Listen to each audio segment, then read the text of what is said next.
layak untuk dibeli? Nah, ini sering menjadi pertanyaan bagi para investor. Kalau Anda pernah dengar dan ingin melangkah tapi ragu, yuk kita bahas. Pertama-tama, apa sih yang dimaksud dengan property off plan? Ya. Jadi ini properti yang masih dalam tahap perencanaan atau dalam tahap pembangunan.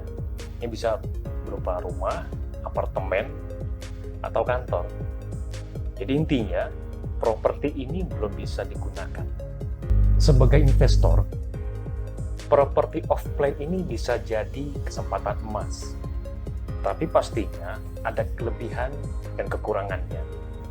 Keuntungan pertama adalah pasti harganya lebih terjangkau. Biasanya, property off plan itu harganya lebih murah dari properti yang sudah jadi.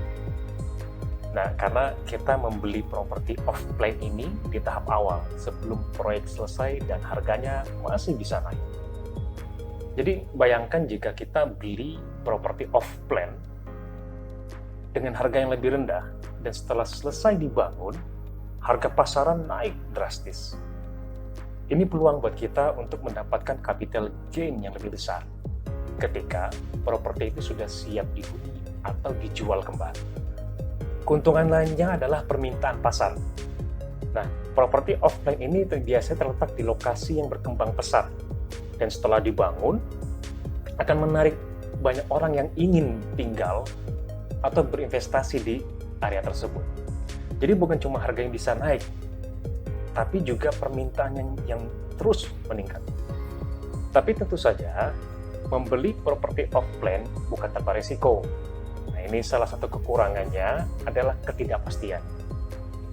Karena ketika kita membeli properti yang belum selesai dibangun, ada kemungkinan proyeknya tertunda atau bermasalah.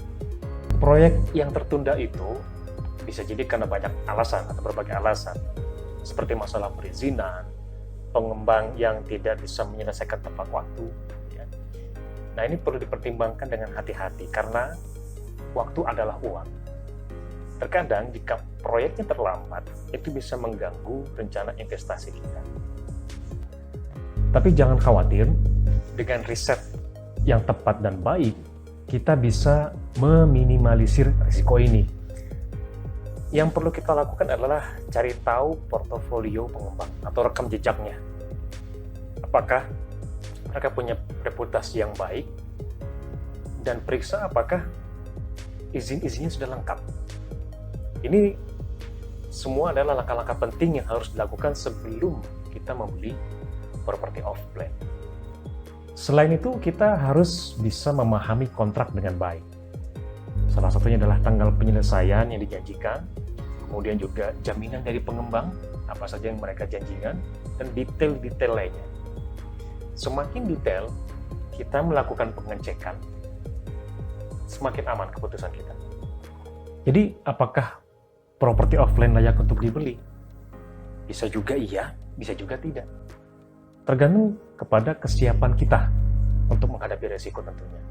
Seberapa cermat kita untuk memilih proyek yang tepat.